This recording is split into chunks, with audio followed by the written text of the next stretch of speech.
ఆలయాన్ని 16 సార్లు దండయాత్ర చేసి భూస్థాపితం చేసిన చరిత్ర. భూస్థాపిత అంటే ఆనవాళ్లు కూడా లేనంత లెవెల్లో 16 సార్లు దండయాత్ర చేశారండి. ఎవరు? మహమ్మద్ గజనీ నుంచి ఔరంగజేబు, మళ్ళీ అల్లావుద్దీన్ ఖిల్జీ, ఎంతో మంది దండయాత్రలు చేశారు. సరే, ఆలయాన్ని మనం ఉదాహరణకు తీసుకుందాము.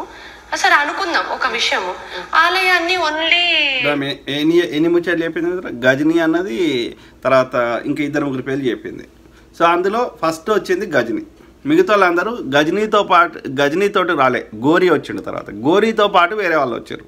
ఓకే, సో వాళ్ళ ఆమె పూర్తిగా విన్నాక మనం గజనీ చరిత్ర ఏంది, గోరీ చరిత్ర ఏంది, అసలు ఎందుకు రావాల్సి వచ్చింది వాళ్ళు, తర్వాత బక్తియార్ ఖిల్జీ ఎప్పుడు వచ్చిండు తెలుసుకునే ప్రయత్నం చేద్దాం.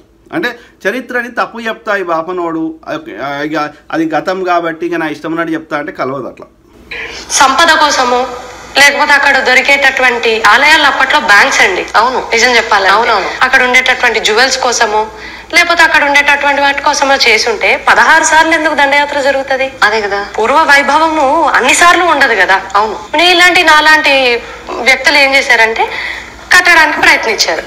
కట్టినప్పుడు ప్రతిసారి అదే నిర్మాణంలో ఉండదు కదా, అదే మెజర్మెంట్స్ అవి ఉండకపోవచ్చు, మారిపోతూ ఉంటది.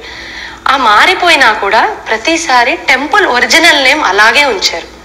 దానికి పర్ఫెక్ట్ ఉదాహరణ ఈ సోమనాథ్ టెంపుల్. మీరు నమ్మరు, ఎంత హృదయ విదారకంగా ఉంటదంటే ఈ విషయము. ఔరంగజేబు తనకి 80 వింటుర్రా ఇప్పుడు సోమనాథ్ గుడి గురించి చెప్పింది. 16 సార్లు ఎందుకు దండయాత్ర చేసిండు అని అడిగింది గజనీని. ఓకే, సో 16 సార్లు దండయాత్ర చేసిన 16 సార్లు ఆయన సక్సెస్ కాలే, విజయం సాధించలే. అంటే మన లోకల్ ఉన్న రాజులతోటి పోరాడి గెలవలేక బ్యాక్ వెళ్ళిపోయాడు. 17సారి ఆయన దండయాత్ర చేసినప్పుడు విజయం సాధించాడు. అంటే లోకల్ ఉన్న రాజు ఓడిపోయాడు. అంటే 17 సార్లు గుడిని ధ్వంసం చేయలేదు. అర్థమైందా? 16 సార్లు ఆయన గెలవలేదు.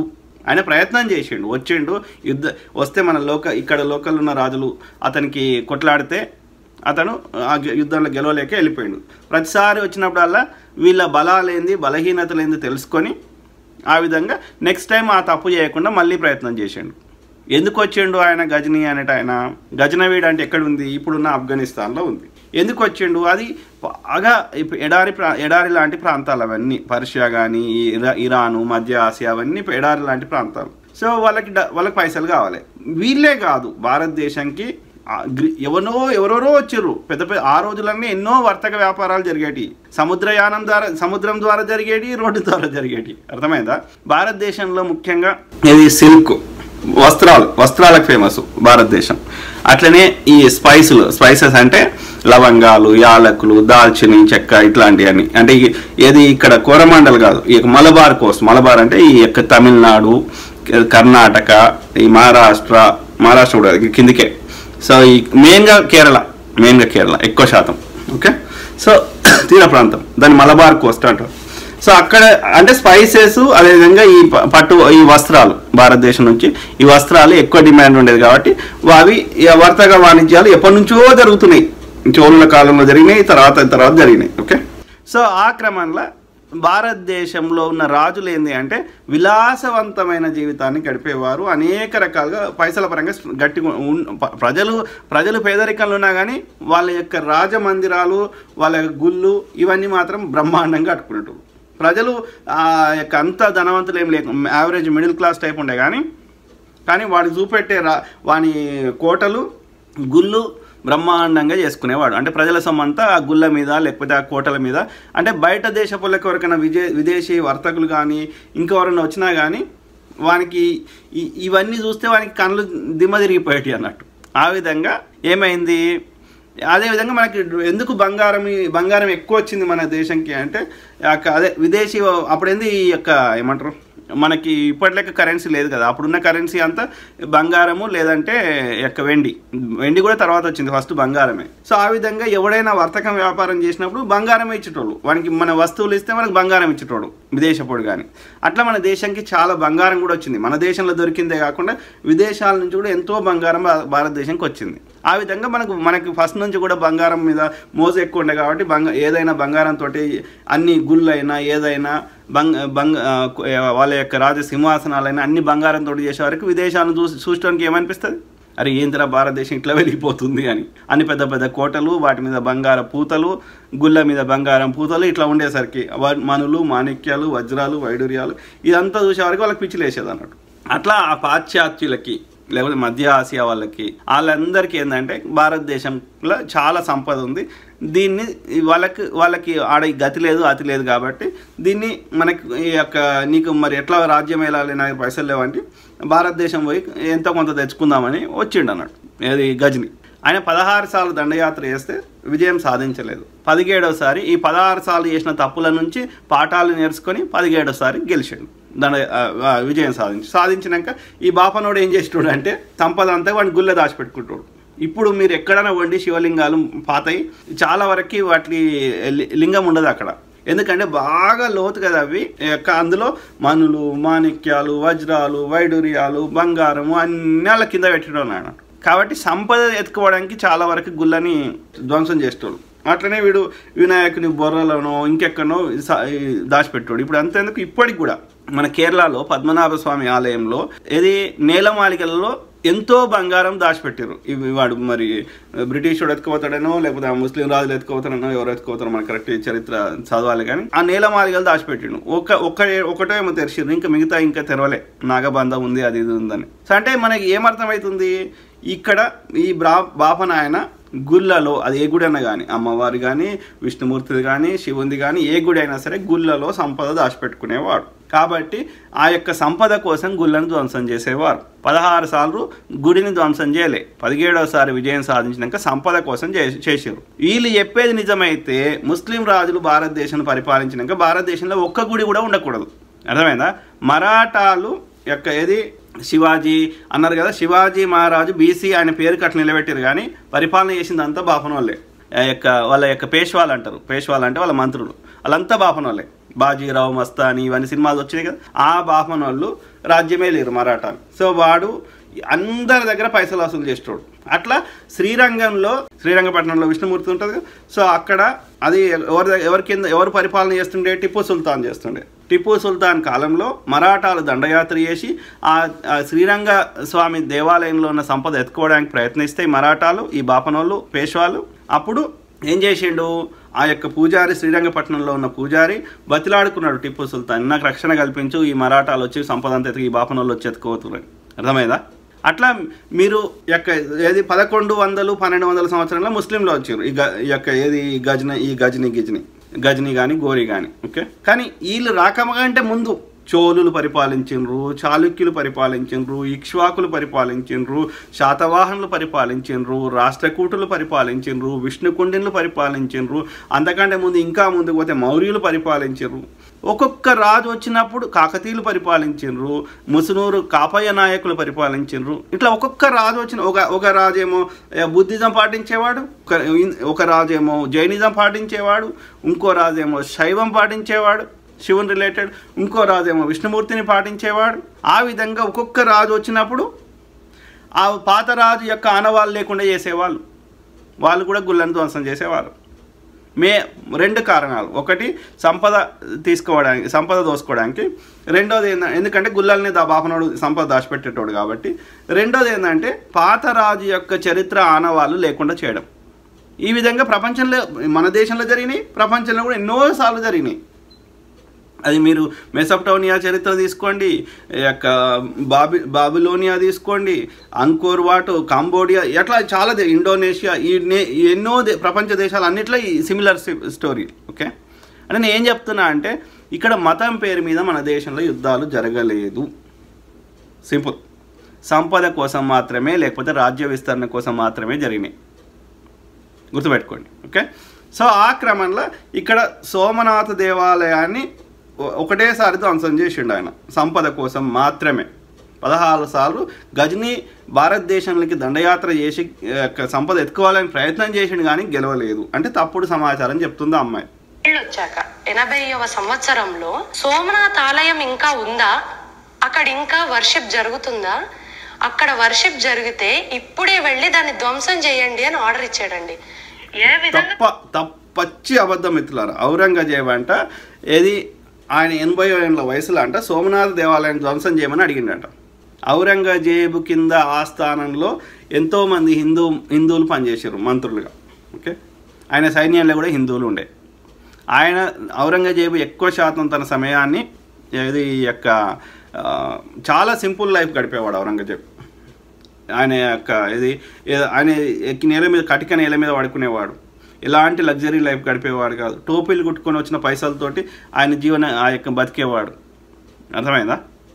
సో అట్లా ఆయన ఎక్కువ శాతం ఈ యొక్క తన సామ్రాజ్యాన్ని విస్తరించాలని 90 ఏళ్ళ వయసులో కూడా ఈ యొక్క దక్షిణాదిలో, డక్కన్ అంటే అదే దక్షిణాది అంటే మహారాష్ట్ర కానీ ఈ కుతుబ్ షాయిలు మన హైదరాబాద్ మన తెలంగాణ కానీ ఇవన్నిట్లో ఈ యొక్క కుతుబ్ షాయిలు ఆయనే కదా 1699, ఎందుకంటే 1705లో చనిపోయాడు.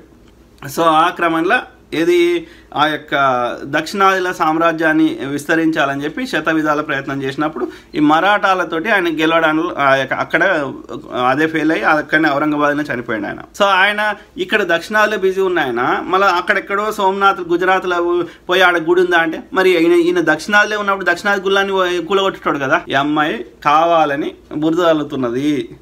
ఇది ఫస్ట్ ఆఫ్ ఆల్ మనం గమనించాల్సిందంటే అది చరిత్ర. అది ఎప్పుడైంది? 1700 సంవత్సరం, లేదంటే గజనీ అయితే 1100 సంవత్సరం, 1200 సంవత్సరం. సో అంటే ఇప్పుడు దాదాపు 800 సంవత్సరాలు లేకపోతే 400 సంవత్సరాల కింద ముచ్చట్లకి ఇప్పుడేం సంబంధం రాయ్యా? 1940 ఏళ్ళ స్వతంత్రం వచ్చింది, ఒక రాజ్యాంగం రాసుకున్నాం, ఒక పరిపాలన చేస్తున్నాం, మేము మోడీకి ట్యాక్సులు కడుతున్నాం. నువ్వు అప్పుడెప్పుడో అయిన దాని చరిత్ర మీద ఇప్పుడు ఎందుకు బురద చల్లుతున్నావు? అంటే నువ్వు నీ మోడీ దోషణ దాని నుంచి మా దృష్టి మరలుస్తావు.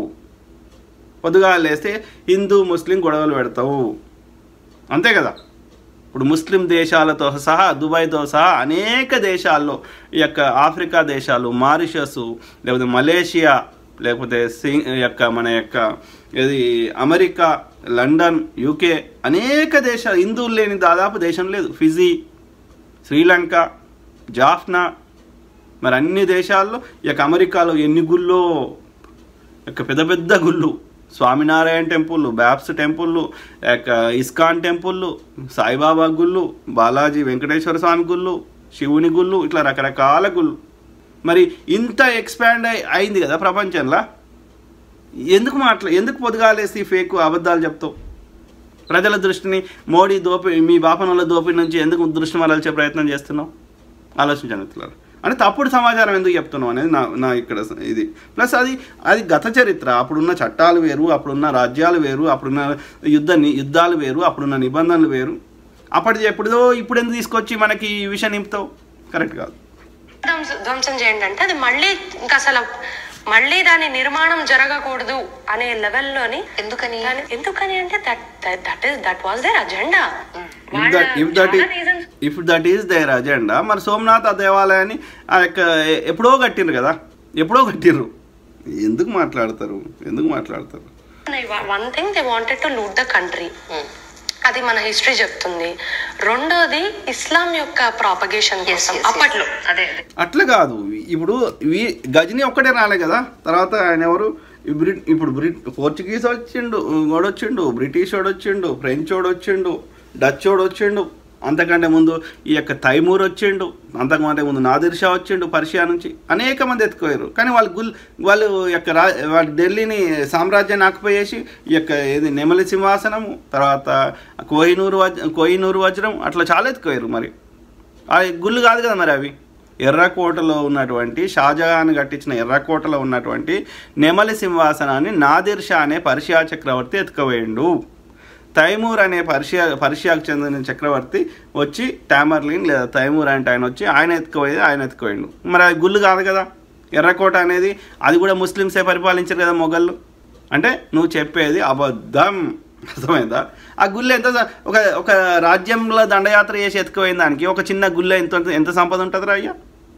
మరి అట్లయితే నువ్వు చెప్పిందే నిజమైతే వాడు మతం మీద అంత ద్వేషం ఉంటే అన్ని గుళ్ళని ధ్వంసం చేసేటోడు కదా, ఒక్క సోమనాథ్ గుడి మీద ఎందుకు చేస్తాడు? అంటే నువ్వు చెప్తుంది ఫేకు, అబద్ధం. బీజేపీ అంటే బాపనోళ్ళు అంటే ఫేకు, అబద్ధం చెప్తారు. మన అన్నదమ్ముల మధ్య కొట్లాట పెట్టాలి, అందరి దేశ ప్రజల సొమ్ము అంతా దోసుకోవాలి. వాళ్ళకి బీజేపీ వాళ్ళకి కావాల్సింది హిందువుల ఓట్లు, హిందువుల సంపద, గంతే. అప్పట్లో సెక్యులర్ భావం మనకుంది, వాళ్ళకి లేదు కదా అప్పటి వాళ్ళకి. తర్వాత రాజ్యాంగంలో సెక్యులర్ అన్న పదం మనకేమో it's not a foreign word. అవును, మనం అందరినీ ఆహ్వానించాం, అందరినీ మన దేశంలో ఒక చోటు కలిగించాం. మనమే కాదు, అన్ని దేశాల వాళ్ళు అదే చేస్తారు. హిందువులు లేని దాదాపు లేని దేశం లేదు. అన్ని దేశాల వారు మన హిందువులకి అన్ని రకాలుగా ఒక ఒక మంచి విలువతోటి చూస్తున్నారు, ముస్లిం దేశాలతో సహా. అది సో ఆ దండయాత్ర చేసిన వాడికి సెక్యులర్ భావాలు ఉండవు కదా. అవును కదా, ధ్వంసం చేయాలనే చూస్తాడు. వాడు ధ్వంసం చేయడానికి రాలేదు, సంపద ఎత్తుకోవడానికి మాత్రమే వచ్చిండు, గుర్తుపెట్టుకోండి. ఇంకా భయంకరమైన విషయం చెప్తాను నేను. నలంద యూనివర్సిటీ మీకు ఐడియా ఉండే ఉంటుంది, గొప్ప యూనివర్సిటీ అది. నలంద యూనివర్సిటీని భక్తయార్ ఖిల్జీ కాల్చివేసాడు దండయాత్ర చేసి. మన గ్రంథాలు అక్కడ ఆ యూనివర్సిటీలోని మెటలర్జీ, ఆస్ట్రానమీ, మ్యాథ్స్ ఇటువంటి అడ్వాన్స్డ్ సబ్జెక్ట్స్ టీచ్ చేసేవారండి. అటువంటి విశ్వవిద్యాలయాన్ని భక్తయార్ ఖిల్జీ కాల్చివేస్తే 3 నెలల పాటు అక్కడ ఉన్నటువంటి గ్రంథాలు కాలుతూనే ఉన్నాయి. 3 నెలలంటే ఇమాజిన్ ఎంత జ్ఞాన సంపద పోయింది, మన దేశం యొక్క ఎంత శిల్ప సంపద పోయింది. Can we restore that? ఈ రోజు మనం రిస్టోర్ చేయలేము. అటువంటి బుక్స్ కానివ్వండి, అటువంటి గ్రంథాలు మనం రిస్టోర్ చేయలేము. కానీ ఆ రిస్టోరేషన్, ఆ రివైవలైజేషన్ అయోధ్య కేసులో జరుగుతుంది. అంటే రవిత్రారు భక్తియార్ ఖిల్జీ అంటే ఆయన ఎప్పుడు గోరి వచ్చినప్పుడు ఏం చేసిండే, తనతో పాటు కొంతమంది బానిసలను అక్కడ ఏంటంటే ఇథియోపియా ఇవన్నీ అక్కడ ఏంటంటే ఈ బానిసలు కొనుక్కుని అమ్ముకుని చేస్తారంట బలమైన వాళ్ళని, ఈ ఆఫ్రికా దేశాల నుంచి. ఆ విధంగా కొంతమంది ఈ యొక్క బానిస వంశస్థులు అంటారు వాళ్ళని. ఓకే, సో వాళ్ళని మామ్లూక్ అని కూడా అంటారు. సో ఆ బానిస వంశస్థానికి చెందిన వాళ్ళని కొనుక్కొని వచ్చారు. అందులో ఈయన కూడా ఒకరు, ఎవరు భక్తియార్ ఖిల్జీ అంటే ఆయన కూడా. సో అయితే ఆ గోరి చనిపోయిన తర్వాత ఈయన యొక్క ఆయన తెచ్చిన ముగ్గురు ఒక్కొక్క ప్రాంతాన్ని వాళ్ళు పరిపాలించడం స్టార్ట్ చేశారు. ఆ విధంగా భక్తియార్ ఖిల్జీ అంటే ఆయన పరిపాలన చేసినప్పుడు ఆయన దండయాత్ర చేసి ఇది యాదవులు పరిపాలించిన దేవగిరి అన్న దౌలతాబాద్ అక్కడ కానీ, మన కాకతీయులు పరిపాలించిన మన వరంగల్ కానీ, ఓరుగల్లు. సో ఇట్లా అనేక సామంత రాజ్యాల మీద దండయాత్ర చేసి అక్కడ వాళ్ళ దగ్గర కప్పం వసూలు చేసుకొని పోయేటోడు. ఓకే, వీళ్ళందరికీ ఎందుకు సమస్య ఏంది అంటే పెద్ద పెద్ద ఆర్మీలు మెయింటైన్ చేసేటోళ్ళు, స్టాండింగ్ ఆర్మీ. అంతకుముందు ఏంటంటే కొంతమంది రాజులు స్టాండింగ్ ఆర్మీ ఉండేది కాదు. అంటే రైతులు వీళ్ళకి ట్రైనింగ్, ఆయుధాలు ఎట్లా వాడాలో నేర్పించేవారు, కానీ వాళ్ళ పని వాళ్ళు చేసుకుంటారు. యుద్ధం వచ్చినప్పుడే యుద్ధం చేసేటోళ్ళు, మిగతా అప్పుడు వాళ్ళ పని వాళ్ళు చేసుకుంటారు. కానీ అట్లయితే మనము బలమైన ఆర్మీని తయారు చేయలేం కదా రెగ్యులర్ ట్రైనింగ్ ఇచ్చి. కాబట్టి వీళ్ళు ఏం చేస్తారంటే స్టాండింగ్ ఆర్మీని పెట్టుకుంటారు. దానివల్ల వాళ్ళకి ఖర్చులు ఎక్కువయ్యేది, కాబట్టి వాళ్ళకి పైసలు కావాలి. అందుకని దండయాత్రలు చేసేవారు, ప్లస్ తన సామ్రాజ్యాన్ని ఎక్స్పాండ్ చేసుకోవాలని కూడా చేసేవారు. ఓకే, సో ఆ క్రమంలో భక్తియార్ ఖిల్జీ ఇప్పుడు ఏంది నలంద యూనివర్సిటీ గురించి మాట్లాడుతుంది ఆ అమ్మాయి. ఓకే, నలంద యూనివర్సిటీ అనేది ఎవరు స్థాపించారు? కనిష్కుడు ఎవరు? ఒక బుద్ధిజం ఏది ఆయన వచ్చిండు కదా, హ్యూయాన్ సాంగ్ ఆయన వచ్చిండు కదా. సో పాహియాన్ కాదు, హ్యూయాన్ సాంగ్ చైనా నుంచి ఏమంటారు బుద్ధిజం నేర్చుకుందామని వచ్చిండు అన్నట్టు. ఇప్పుడు ఈ ఏది నలంద కానీ తక్షశిల ఇవన్నీ మంచి ఫేమస్ యూనివర్సిటీ. ముఖ్యంగా బుద్ధిజం ఉండేది, హిందుత్వం కాదు అందులో. ఓకే, బుద్ధిజం పరిడవిల్లింది. ఎవరు పెట్టిరా? కనిష్కుడు అనే రాజు పెట్టిండు, ఆయన బుద్ధిజాన్ని పాటించేవాడు. ఓకే, సో అయితే ఆ విధంగా ఇవాళ మన చుట్టుపక్కల ఉన్న అనేక దేశాల్లో బుద్ధిజం ఉండడానికి కారణం ఫస్ట్ కారణం అశోకుడు. తర్వాత రెండో కారణం ఇవాళ చైనాలో కానీ అనేక ఈ థాయిలాండ్ ఇవన్నీ దేశాల్లో కానీ ఇంకా దాన్ని ఎక్కువ కావడానికి కారణం మన దగ్గర ఉన్నటువంటి ఈ తక్షశిల, అదేవిధంగా ఈ నలంద విశ్వవిద్యాలయాల్లో బుద్ధిజం గురించి పాఠాలు చెప్పడం. కానీ ఇది హిందుత్వానికి సంబంధం లేదు, హిందూ రాజులకు సంబంధం లేదు. సో ఆ విధంగా అక్కడ బుద్ధిజం పాటించేవారు. 10,000 మంది విద్యార్థులు, 2,000 మంది ఉపాధ్యాయులు ఉండేవారు. సో అయితే ఈ బాపనోడికి నచ్చేది కాదు ఈ బుద్ధిజాన్ని మన దేశంలోకి వెళ్ళి ఎల్లగొట్టాలని చెప్పి. ఎందుకంటే ఈ బాపనోడు ఏం చేసిండంటే బాగా హింస చేసేవాడు. జంతువులు వీడు అగ్నిని మొక్కుతాడు, ఎందుకంటే వీడు పర్షియా నుంచి వచ్చాడు కదా, అగ్నిని మొక్కేవాడు. సో అగ్గిలో అన్ని ఆ దేవుళ్ళకి పైకి రీచ్ కావాలంటే అన్నీ మనకు నచ్చినవన్నీ అగ్గిలో వేస్తాడు. ఆ విధంగా జంతువులని నరులని బలి ఇచ్చేవాడు. అది నచ్చేది కాదు ఇక్కడ ఉన్న లోకల్ ప్రజలకి. అందుకని ఇక్కడ ఉన్న లోకల్ ప్రజలందరూ బుద్ధిజంలకు జైనిజంలకు పోయారు. వాళ్ళు ఎందుకంటే శాంతి, సహనము, ఈ యొక్క కుల వివక్ష, ఇవన్నీ వర్ణ వ్యవస్థ ఇవన్నీ లేవు కదా బుద్ధిజం జైనిజం. అందుకని రాజులతో సహా వెళ్ళిపోయారు వాళ్ళకి. ఈ బాపనోని ఈ పిచ్చి చేష్టలు నచ్చక ఇవన్నీ ఈ యొక్క హింస కానీ ఈ వివక్ష కానీ. సో ఆ విధంగా ఇది బుద్ధిజం పరిడ వెళ్ళింది అన్నట్టు. అర్థమైంది. ఈ బాపనోడి ఈ ఆర్య బాపనోడి ఈ యొక్క మధ్య ఆసియా నుంచి వచ్చిన ఆర్య బాపనోడి చేష్టలు నచ్చలేదు. సో ఆ విధంగా ఈ యొక్క ఇది మన యొక్క నలంద యూనివర్సిటీ బుద్ధిజం ఫేమస్. అది హిందుత్వానికి సంబంధం లేని ముచ్చట. సో అయితే బక్తియార్ ఖిల్జీ తోటి చేయించిందే ఈ బాపనోళ్ళు బుద్ధిజం వెళ్ళగొట్టాలని చెప్పి. అర్థమైందా? అట్లా అది మొత్తం ఆ యొక్క బుద్ధిజంకి సంబంధించినంత తొలగించారు. అంతకుముందు చాలా బాగుండే ఈ నలంద ఖిల్జీ కంటే ముందు. అంతకంటే ముందు అశోకుని టైంలో బాగుండే.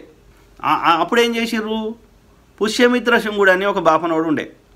వాడు ఈ యొక్క మౌర్య సామ్రాజ్యాన్ని నాశనం చేసి బృహద్రథుడు అని అశోకుని యొక్క మనవడు ఉంటే ఆయనను యొక్క వధించి ఈ పుష్యమిత్ర శుంగుడు అనేటోడు బాపనోడు ఆయన యొక్క సైన్యాధ్యక్షుడు ఉండే బృహద్రథుని కింద. బృహద్రథుడు అంటే ఆయన అశోకుని యొక్క మనుమడు. సో ఆ మనుమని చంపేసి ఈ బాపనోడు సైన్యాధ్యక్షుడిగా ఉన్న బాపనోడు పుష్యమిత్ర శుంగుడు రాజ్యము అధికారం తీసుకొని మొత్తం అశోకుడు స్థాపించిన 40,000 బౌద్ధ ఆరామాలు లేదా స్తూపాలని ధ్వంసం చేపించి ఒక్కొక్క బుద్ధిస్ట్ మంక్ లేదంటే బౌద్ధ సన్యాసి యొక్క తల తెచ్చిస్తే ఇన్ని బంగారు కాసులు ఇస్తా అని ప్రకటించిండు. ఆ విధంగా భారతదేశంలో బుద్ధిజం లేకుండా చేసే ప్రయత్నం చేసిండు. తర్వాత ఈ కనిష్కుడు వేరే రాజులు వచ్చి మళ్ళీ బుద్ధిజాన్ని మళ్ళీ ఈ నలంద యూనివర్సిటీలో పెట్టి వ్యాప్తి చేస్తే మళ్ళీ బక్తియార్ ఖిల్జీ తోటి జయించిందే ఈ బాపనోడు. మళ్ళీ ఆమె ఏం చెప్తుంది, అది హిందూయిజంకి సంబంధమే లేదు నలంద యూనివర్సిటీ, అది బుద్ధిజం. ఆ బౌద్ధాన్ని నాశనం చేపించిందే ఈ బాపనోడు, ఉత్తర భారతదేశపు ఆర్య తెల్ల బాపనోడు. మళ్ళీ వాడు వచ్చి నీతులు చెప్తే ఎట్లా కలుస్తుంది అయ్యా?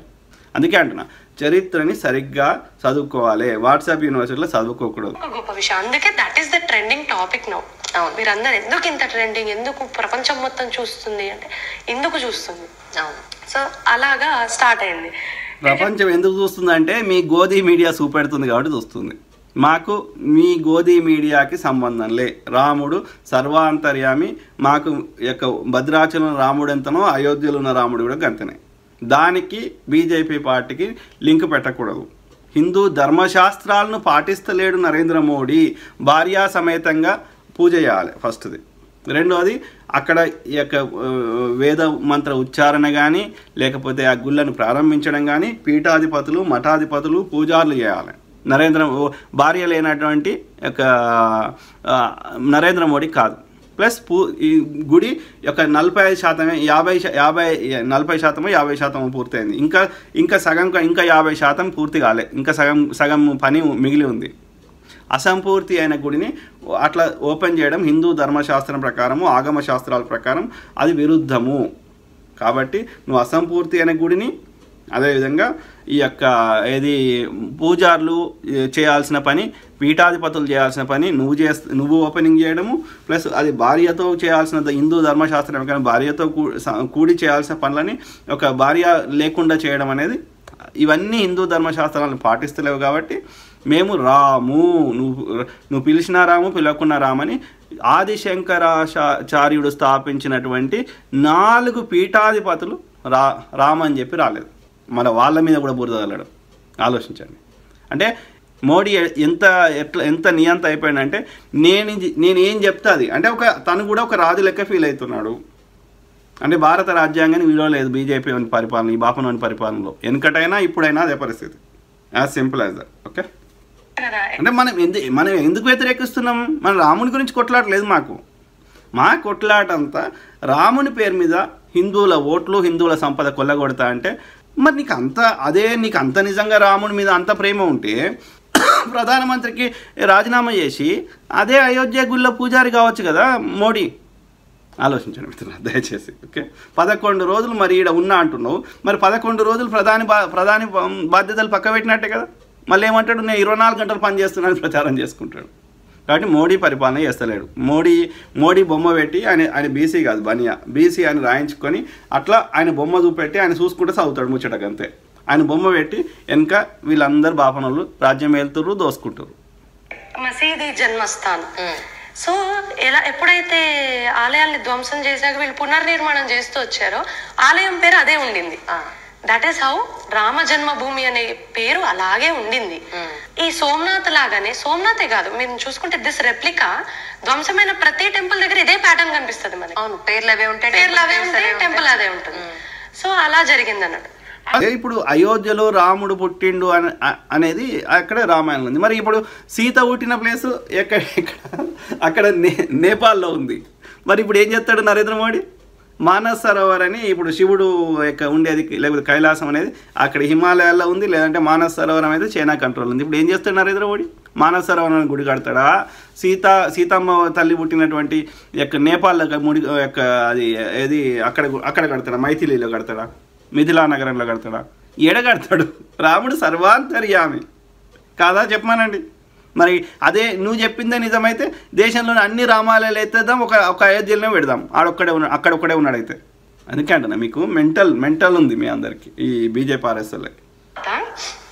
ఐనీ అక్బరీ అనేటటువంటి పుస్తకంలోని గ్రంథంలోని అక్బర్ యొక్క పీరియడ్లోని around 16th or 17th century maybe, I'm not accurate about the chronological dates.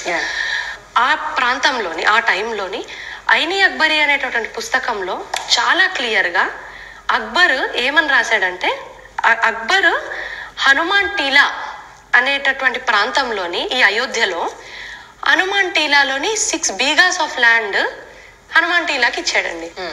ఇచ్చి పర్షియన్లో రాశాడు అక్బర్ ఏమని, ఈ హనుమాన్ టీలాకి నేను 6 బీగాస్ ఆఫ్ ల్యాండ్ ఇస్తున్నాను, నెక్స్ట్ సబ్సిక్వెంట్ రూలర్ అంటే నెక్స్ట్ ముఘల్ రాజు ఎవరైతే ఉంటారో 100 సంవత్సరాల తర్వాత మళ్ళీ దీన్ని రెన్యూ చేయాలి అని రాసి, దీనిని వాళ్ళ స్క్రైబ్ ఉంటారు కదా, యూజువల్లీ లిఖించేవారు ఉంటారు కదా ఈ ఆర్డర్స్ ని, వాళ్ళు ఉర్దూలోని లిఖించారు అన్నట్టు. ఏమని ట్రాన్స్లేట్ చేస్తే అందులో ఏముందంటే, అక్బర్ అనేటటువంటి ఎంపరర్ 6 బీగాస్ ఆఫ్ ల్యాండ్ రామ్టీలాకి ఇచ్చాడు, నెక్స్ట్ సబ్సీక్వెంట్ రూలర్ ఎవరైతే వస్తారో వారు దీన్ని రెన్యూ చేయాలి, ఇది నేను అక్బర్ అయినటువంటి నేను రామ జన్మభూమి నుండి రాస్తున్నాను అని రాశాడండి. అయిపోయింది, సెకండ్ అయిపోయింది. ఇంకేంటి, ఇంకొక ఎవిడెన్స్ దొరికిపోయింది. ఇట్లా 300. సో ఇప్పుడు ఏం చెప్పింది ఆమె? అక్బర్ గురించి చెప్పింది. అక్బర్ అంటే ఆయన ఏది అరౌండ్ 1600 అరౌండ్ ఆ టైంలో. ఓకే, అక్బర్ అంటే ఆయన ఐనీ అక్బర్ అనే పుస్తకమే రాయలే. ఆయన ఒకటే ఒక పుస్తకం రాసిండు, ఆయన జీవిత చరిత్రది అక్బర్ నామా అని రాసిండు. సో అక్కడే తప్పు చెప్పింది. వాళ్ళు వాళ్ళు మంగోళ్ళు లేదంటే మొఘళ్ళు యొక్క పర్షియా భాష ఏది అఫీషియల్ భాష పర్షియా. ఉర్దూ అనేది ఉత్తర భారతదేశంలో ఏనాడు లేదు. ఉర్దూ అనే భాషని డక్కన్ ఈ దక్షిణాదిలో తర్వాత చాలా ఏళ్ళ తర్వాత ఈ లోకల్ భాషలకు ఆ పర్షియా రెండు మిక్స్ అయిపోయి అది ఉర్దూగా తయారైంది. అంటే ఈమె చెప్తున్న అక్బర్ టైంలో ఉర్దూ అనే భాషనే లేదు. ఉర్దూ అనే భాష అది మన దక్షిణాదిలో అది లోకల్ భాష పర్షియా భాష రెండు మిక్స్ అయి వచ్చింది వాళ్ళకి. అంటే ఆమె చెప్తున్న దానికి అసలు ఎక్కడ ఒక ఆధారం లేదు, మన్ను లేదు, మశానం లేదు. ఇక రామాయణంలో కోసల రాజ్యంలో అయోధ్య నగరంలో ఇక రాముడు జన్మించాడన్నాక ఇక అది రామజన్మభూమి కాదు అని ఎవరన్నారు? ఇప్పుడు మధురాలో శ్రీకృష్ణుడు జన్మించాడు అని చెప్తున్నారు. అది కాదు అని ఎవరంటున్నారు? నీకు రామజన్మభూమిలో లేకపోతే అయోధ్యలో రాముని గుడి కట్టుకుంటా అంటే ఓడేమన్నారా? ఆ మసీదు గులగొట్టి కట్టకుండా ఇక ఇప్పుడు అయోధ్యలో జాగా లేకుండేనా కట్టుకోగా? కావాలని పంచాయతీ పెట్టుడు, కాకపోతే హిందూ ముస్లిం గొడవ చేయాలి. అది మీ కుట్ర. ఇప్పుడు కూడా ఎక్కడైతే బాబ్రీ మసీదు కూలగొట్టిరో అక్కడ కట్టలే గుడి, అక్కడి నుంచి 3 కిలోమీటర్ల దూరంలో కట్టిరు. మళ్ళీ ఆ యొక్క కోర్టు ఆ యొక్క జడ్జిమెంట్ ప్రకారం ఈ యొక్క ఇప్పుడు రామాలయంకి ఎట్లయితే జాగిచ్చిర్రో కొంచెం దూరంలో అట్లనే ఆ యొక్క మసీదు బాబ్రీ మసీదు కట్టుకోవడానికి కూడా వేరే దగ్గర ఇచ్చి ఆ యొక్క ఎక్కడైతే ఆ యొక్క గొడవ ఉన్నదో ఆ ప్రాంతాన్ని అట్లనే సీజ్ చేసి ఉన్నది. అది బాబ్రీ మసీదు కూలగొట్టినామంటారు కదా, ఆ మసీదు కూలగొట్టి గుడి కట్టలేదు. ఆ గుడి ఆ యొక్క ఎక్కడైతే అది ఉన్నదో అది అట్లనే ఉన్నది. ఆ యొక్క దాంట్లో ఏం చేయలే. అది అప్పుడు ఇప్పుడు అట్లనే ఉంది. అది సీజ్ చేసి ఉన్నది. సీజ్ చేసి వేరే దగ్గర గుడి కట్టుకోవడానికి ప్లేస్ ఇచ్చిర్రు, వేరే దగ్గర గుడి అదే అయోధ్యలో వేరే దగ్గర గుడి కట్టుకోవడానికి ప్లేస్ ఇచ్చిర్రు, వేరే దగ్గర మసీదు కట్టుకోవడానికి ప్లేస్ ఇచ్చిర్రు. వీళ్ళు ఎట్లయితే గుడి కట్టినరో ఇప్పుడు ఈ యొక్క అట్లనే వాళ్ళు కూడా కొన్ని రోజులకు ఎప్పుడో ఒకసారి మసీదు కట్టుకుంటారు, బాబ్రీ మసీదు. ఇంకా అయిపోయింది కదా, అది ఎప్పటి నుంచో చెప్తున్నాం కదా, దాంట్లో ఏమున్నది, అది కోర్టు తీర్పిచ్చింది. నువ్వు వచ్చినా తీర్పిచ్చేది, నువ్వు రాకున్నా తీర్పిచ్చేది. అది ఎప్పటి నుంచో ఎవరు వద్దన్నారు దాన్ని వ్యతిరేకించారు. మీరు మసీదు స్థానంలో కట్టాలంటే కోర్టు ఒప్పుకోలేదు. అట్లా కూలగొట్టి కట్టాలంటే ఎన్ని కట్టాలి, ఎన్ని నగరాల్లో ఏమేమి కట్టాలి. మరి చోళుల కంటే ముందు అంతకంటే ముందు ఏముండే ఆడ? ఇప్పుడు మన దగ్గర శాతవాహనులు కూలగొట్టిన ఏముండే? మరి అవి ఎన్ని తీద్దాం, ఎన్ని కడదాం? ఏమన్నా కామన్ సెన్స్. మనము ఈ యొక్క కట్టుకోరా, ఈ జాగ లేదా, భూమి లేదా, ఏడైనా కట్టుకోవచ్చు, ఏముంది గుడి. ఇప్పుడు కూడా నువ్వు ఆడ కట్టలే కదా. అంటే అదే మెంటల్ వాళ్ళు ఉన్నారు. మనం ట్యాక్సీలు కడుతుంది మోడీకి పనికిరాని ముచ్చట. ఇలా రామ మందిరం కట్టడానికి కానీ, జడ్జిమెంట్లో కానీ, లేకపోతే దానికి నిధులు సేకరించడం కానీ దేంట్లో కూడా మోడీది సున్నా పాత్ర. కేవలం మోడీ అట్లా ప్రచారం చేసుకుంటున్నాడు, ఆయన ఏదో పీకినట్టు. దానికి ఒక ట్రస్ట్ ఉంది, ప్రజలు చందాలు ఇచ్చి కట్టుకున్నారు, అలా కూడా దోసుకున్నారు. ఆ చందాలలో కూడా ఈ బాపనోడు పొద్దుగా లేస్తే మన దృష్టి మరలుస్తాడు. ఆలోచించిన వ్యక్తులారా, సంవత్సరాలు వాళ్ళకి ఒక్క ఎవిడెన్స్ కూడా లేదు. ఇంకా అన్నిటికంటే పెద్ద గివ్ అవే చెప్తాను నేను. సున్నీ వక్ఫ్ బోర్డ్ అసలు లేదండి, వక్ఫ్ బోర్డే లేదు 300 సంవత్సరాలు. మరి ఎక్కడి నుంచి ఎంత బిల్ క్రియేట్ చేసింది? ఇప్పుడు వక్ఫ్ బోర్డ్ వచ్చింది. వక్ఫ్ బోర్డ్ ఇప్పుడు ఏమని వచ్చిందంటే, సూట్ ఏం వేశారంటే, ఈ బాబర్ అనేటటువంటి వ్యక్తి ఎవరైతే ఉన్నారో, బాబర్ అనే వ్యక్తి సున్నీ ముస్లిం కాబట్టి ఈ మాస్క్ మా సున్నీ వక్ఫ్ బోర్డ్ కే చెందుతుంది అని చెప్పి ఇప్పుడు వచ్చారు. అప్పుడు నేను అనేది వక్ఫ్ బోర్డ్ అన్నేళ్ల క్రితం లేదు. వక్ఫ్ బోర్డ్ అంటే ఏంటంటే మెయింటెనెన్స్ కానివ్వండి, ఈ వీటన్నిటి గురించి చూసుకునేది ఏదైతే ఉంటుందో ముస్లిం వారి యొక్క బోర్డు, దాన్ని వక్ఫ్ బోర్డ్ అంటామన్నాడు. So there is no evidence of Sunni Waqf board which is a clear indication of smash and grab. Smash చేశారు, గ్రాబ్ చేసుకుని స్మాష్ చేసేసారు, దోచుకున్నారు, ధ్వంసం చేశారు. That is an indication.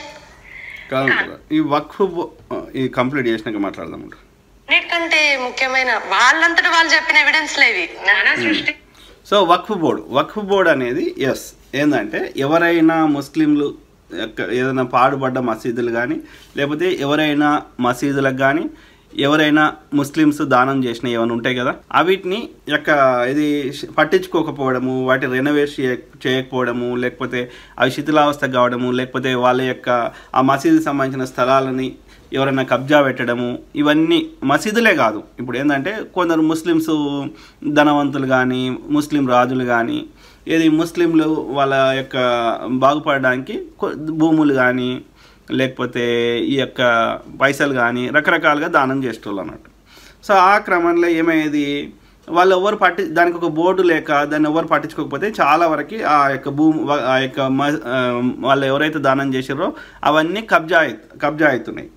ఇట్లా కావద్దు, ఏ పర్పస్కి ఇచ్చినారో దాన్ని ఆ కమ్యూనిటీకి మనం యూజ్ అయ్యేటట్టు చేద్దామని చెప్పి వక్ఫ్ బోర్డ్ అని పెట్టుకున్నారు కొంత ముస్లిం పెద్దలు కలిసి. సో ఆ విధంగా ఎక్కడైతే ఎవరు పట్టించుకోనటువంటి మసీదులు ఎక్కడున్నా, దానికి సంబంధించిన స్థలాలు ఉన్నా, ఎవరైనా రాజులు, ముస్లిం రాజులు లేకపోతే ముస్లిం ధనవంతులు దానం చేసినటువంటి భూములు ఏమైనా ఉన్నా వాటి అన్నిటినీ కాపాడి ఏదైనా మంచి ముస్లింలకి ఏదైనా యూజ్ అయ్యే విధంగా వాటిని వాడే ప్రయత్నం చేయడానికే వక్ఫ్ బోర్డ్ అనేది పెట్టుకున్నారు.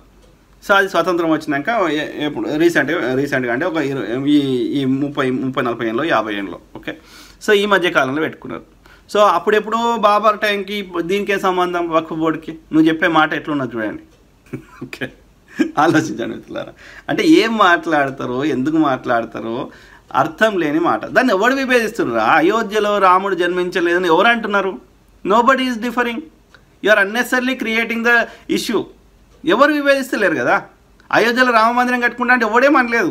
నువ్వు మసీదు గులగొట్టి కడతా అంటేనే గొడవలు స్టార్ట్ అయినాయి. నువ్వు అయోధ్యలో రామ మందిరం కట్టుకుంటా అంటే ఎవడేమన్నా మస్తు జాగా ఉన్నది, ఏడైనా కట్టుకోవచ్చు. ఇప్పుడు కూడా కులగొట్టిన దగ్గర కట్టలేదు, 3 కిలోమీటర్ల దూరంలో కట్టావు. కోర్టు తీర్పు ప్రకారం మసీదుకి మసీదుకు జాగ ఇచ్చింది, మందిరానికి జాగ ఇచ్చింది. వీడు మందిరం కట్టుకున్నాం మనందరం కలిసి, వాళ్ళు ముస్లిం సోదరులు వాళ్ళు మసీదు కట్టుకుంటారు ఎప్పుడో ఒకసారి. అలా మోడీ ఏం చేసిండల్లా? ఏమీ లే, కేవలం ప్రజల్ని ఏమార్చి మన లోపల విషయం నింపి, అన్నదమ్ముల మధ్య కొట్లాడబెట్టి విషయం నింపి దాన్ని ఓట్ల కింద కన్వర్ట్ చేసుకునే ప్రయత్నం చేయడం. ఎందుకంటే భారతదేశంలో ఎక్కువ మంది హిందువులు ఉన్నారు కాబట్టి 84% మంది, అందులో సగం మంది 42% మంది ఓటేసినా నేను ఎల్లకాలం గెలుస్తా, ఎల్లకాలం దోసుకుంటా అని బాపను అనుకుంటారు. As simple as that. Okay, కాదు, వే బిఫోర్ దిస్ అజిటేషన్ ఇవన్నీ జరుగుతున్నాయి. ఇవన్నీ మనకి చరిత్రలోని వాళ్ళంతట వాళ్ళే లిఖించుకున్నారు. బాపనోడు ఎట్లా విషం నింపుతాడో ఆలోచించండి. గిట్లా చదువుకున్నోళ్ళే గిట్లా ఉంటే ఇక వెనకట మనకు చదువు రానప్పుడు ఎట్లా ఎంత అబ్యూజ్ చేసి ఉంటారో మీరు ఆలోచించండి.